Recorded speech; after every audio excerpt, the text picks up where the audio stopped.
A very good afternoon to all of you. I'm Asheesh Srivastava, General Manager Training at GAIL India Limited. First, my thanks to Madam and the organizers of this program for inviting GAIL. Since Mr. Praveer Agrawal could not come, I have come. The minor difference is that the area of interest of Mr. Praveer Agrawal and myself is slightly different because he was in marketing prior to coming to training and I was in business development prior to coming to training, and prior to that I have experience of commissioning of Dabhol LNG terminal. So during 2010 to 13 I was looking after operation and maintenance of that terminal, which was left over by Enron, and as you might have heard the story of that organization, Enron, they left the asset in India and which was not commissioned. So the leftover asset was taken over by GAIL and NTPC in a joint venture company. And I got that privilege of commissioning of that plant because of some previous experience of having a training abroad in Tokyo Gas, Japan. So I got that opportunity to commission that plant. And I was fortunate that during my tenure, I got that plant commissioned. So it was a very nice experience over there. So primarily my area of expertise is into LNG, but since CBG is one of the business verticals which we are now doing in GAIL, so we are keeping a track how CBG is moving forward, and at the same time we are okay with all kind of natural gas kind of business. It's not that competition is there, cutthroat competition is there. We are advocating for all the kind of things, and I'm in the cross-functional committee of the OISD 194, which deals with the standards of LNG. Now the future LNG terminals will be guided by those standards. So I'll not start from here. Any idea, maybe all of you are aware of the compressed natural gas and LNG, because I just want, or maybe I'll start from the second slide. The second one will set the context for this.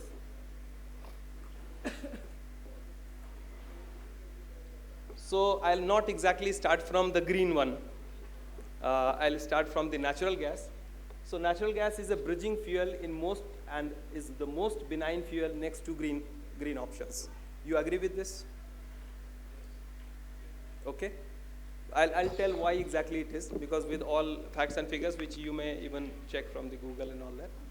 So first thing is that natural gas is a bridging fuel till the time we actually arrive at a green option or all the green options. So till the time natural gas continues to be a fuel there. And obviously we are not much focusing on oil and coal, which is significantly available in the energy basket of India. And the second line I have written as natural gas consumption is around 6.5%, which may be varying 6.7% or something like that, in India's total energy basket, which is to be increased by 15%. You are aware, must be aware of this. So this 6.5, say for example, coal is roughly close to 50%, oil is close to 30%, and there's 6.7% or something is the figure for natural gas. So we'll start from the fossil fuel, as a fossil fuel. So coal, oil, gas, three major components. So out of which coal is majorly used in India, though the coal quality within India is not so good, so that is how we import.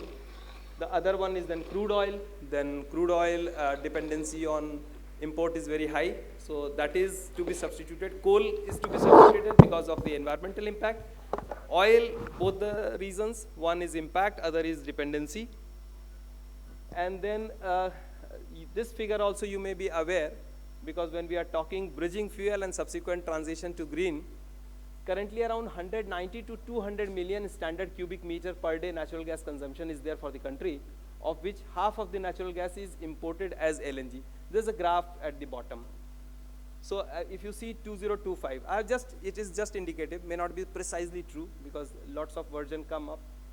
So half of that, out of the 200 MMSCMD gas, and how much quantity this can be, you can just visualize in terms of understanding how much this can be, in terms of the volume or in terms of the impact or in terms of the size, how to handle it. So a fertilizer plant typically runs on 2 MMSCMD gas, or 3, or bigger plants maybe 3.5. So one fertilizer plant or a mid-sized power plant runs on 2 MMSCMD of gas. So all the industrial installations of the country, maybe around 100 installations are running because of 200 MMSCMD of gas. So half of this is indigenous production and half of this is imported. Now our import dependency on natural gas is also getting high. The reason is indigenous production is limited to a certain extent. Unless we get new findings, new reserves, it will be highly difficult. The other thing is that there are major countries like Turkmenistan and Iran. They are having natural gas reserves, big reserves they are having. Because of so many reasons, geopolitical reasons, we could not tap them. And while I was working in business development, we were working on these projects so as to bring gas to India through that. So these are one of the major potentials, and seeing the condition of India, maybe it is rather better to switch over to renewable rather than again going for import of natural gas, because there is perceived project of Turkmenistan, Afghanistan, Pakistan, India pipeline, Iran, India deep sea pipeline. So all these projects I worked while I was there in business development. So now in view of the rising consumption in the current scenario of indigenous production, the biogas option of consuming solo biogas or mixing with natural gas is very much desired to reach up to the level of 450 to 500 million standard cubic meter. And why? This is getting derived from that 15%. So it was targeted to by 2030 will reach to that figure. Suppose even if we don't reach by that date, maybe within a year's time we should reach by that. So the available infrastructure in the country so as to import the gas. Now there are two things. One is indigenous gas production, which from oil wells and oil wells are not exactly same as gas wells. It is like oil wells may not be exactly having same composition as that of. There is concept like wherever oil is there, associated gas is there. Wherever gas is there, associated or slipover of oil can be there. So the gas may be saturated with oil. So this is also in line with the strategy of fuel security and sustainability of coexistence of various other options such as hydrogen and EVs.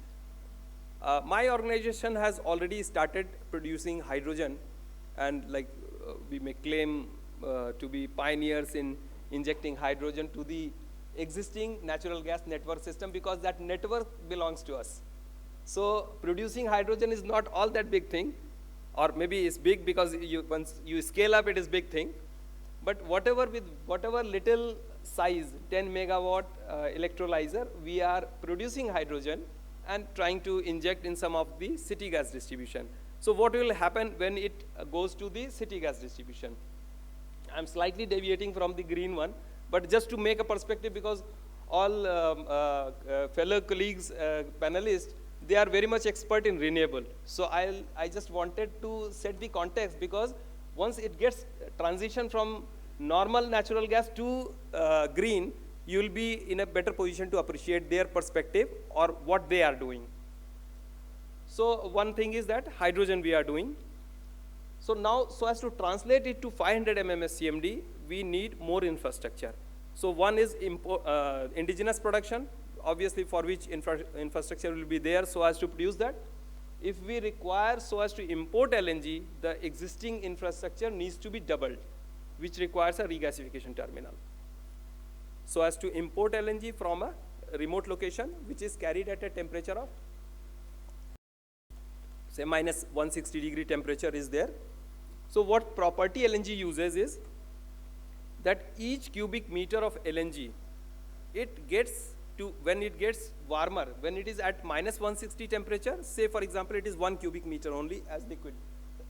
The moment it gets regasified, it becomes 592 times of that. So this feature gets utilized so as to bring gas from far remote location, like we are bringing gas from US to India at the whole terminal and regasifying there so as to cater to the requirement of the country through the whole Bangalore pipeline. So that is how the entire energy scenario of the country looks like.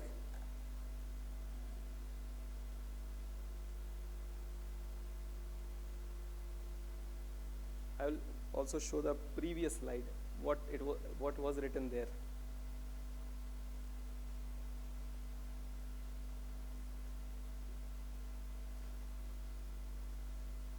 So smart green mobility will require all these things. Not only that the fuel is smart or the fuel is green, integrate renewable and alternative fuels. So that is how we are saying not exactly that all green should be there, nothing else. Smart infrastructure and digital technologies ensure safe and accessible and sustainable movement so as to minimize the environmental impact. This is all known to you, it's not nothing new in that.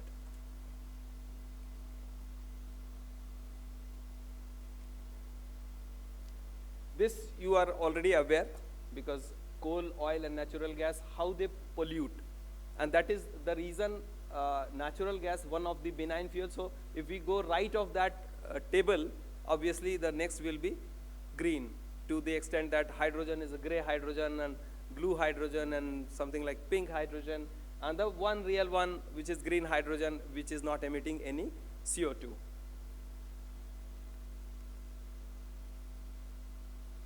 Okay, so seeing this, we have to get the infrastructure in terms of getting more import so as to cater to the requirement. Now coming to CNG, LNG and electric vehicle. The comparison looks like this.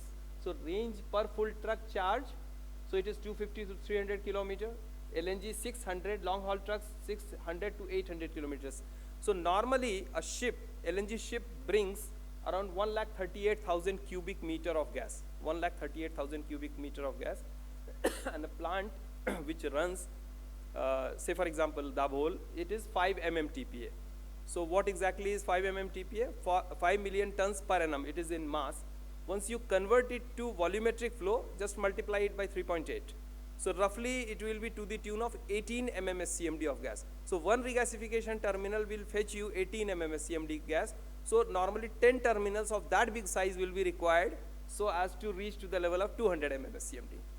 Okay, so India's capacity in terms of regasification is quite good, but many of the terminals are underutilized. So that is one of the reasons we are having margin so as to bring more gas for by importing from other countries. So immediately there is no such problem of not having infrastructure in terms of the import. Now refueling, recharging time 5 to 10 minutes, 5 to 10 minutes, EV 1 to 2 hours. Infrastructure availability well developed for CNG, growing for CBG, limited but expanding on highways. So this is long haul trucks, which you might have heard about, the Delhi-Mumbai industrial corridor kind of thing, where trucks will be plying on LNG. Now the same boil of gas concept, because once the LNG is kept in minus 160, because of the heat pickup from surrounding, it will try to evaporate, whatever good perfect insulation it can be. So similar is the case for when the LNG is kept in ship or kept in land side, shore side storage, or if it is kept in long haul trucks. So that boil of gas will be continuously getting generated, and that is how these trucks are required to be rapidly moving from one place to other so as to consume that much of energy.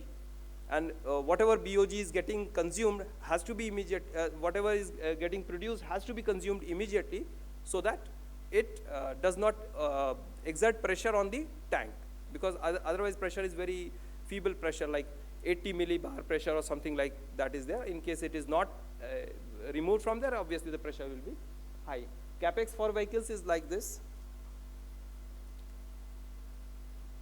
Carbon emission in terms of percentage, suitability for long haul, moderate for CNG and CBG, because the calorific value will be lesser, because most of the CBG will be 90% of methane, whereas LNG it will be 96%, 98%, something like that, because here in CBG it will be some 10% of impurity of carbon dioxide can be there. Then government initiative SATAT is there for CBG, and energy security benefits are there. CBG boosts rural economy and reduces waste. So one important thing which I just wanted to share here, and while I had discussion with Shri Praveer Agrawal, this is one of the important points which we discussed, and he said that please share this, because this will slightly change the perspective of thinking in that direction. So most of the time when organic waste is getting decayed naturally, So we are hardly bothered, because something like leaf from the trees are just decaying. You can't help it, you can't control it. Or some organic material is getting decayed, so we can't help it. So there was a study by Terry which said, and why earlier I used to be a critic, I should say critic of the CBG kind of thing, though it still remains my business as GAIL's business.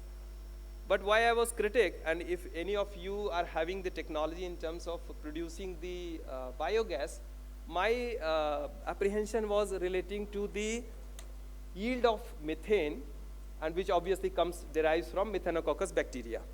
So my apprehension was that unless you get a proper technology developed, because this, as you may be knowing, that this is one of the oldest technology, and Khadi and Village Industries Commission made this biogas plant. Earlier models were Ganesh model or something. During my BTech, I did dissertation on that, and that is how this subject was close to my heart. And when I saw so many upcoming businesses in CBG, I just wanted to make sure that the yield or efficiency of that process should be properly established. So that is how I was not something like, I was evaluating it critically, so as to understand that the technology has already improved so as to set up the new plants, and which I feel like it is already there. And that is how even GAIL is having CBG plant at Ranchi, and maybe India is having 114 or something number of plants, and some 250 number of outlets from where CBG injection is being done. So this is the slide on which I wanted to make emphasis the reason I said the decay of leaves and organic material. Whenever this kind of decay takes place, we feel like it's none of my concern. Is happening, is just happening naturally, I can't help it. Now the thing is that methane is 25 times more potent than CO2 in causing global warming. Are you aware of this? Those who might have read recent days might be aware of this. So now what is global warming potential? Because the heat trapped by CO2 molecule, say it is, the potential is 1. Suppose 1 Newton force kind of thing, unity.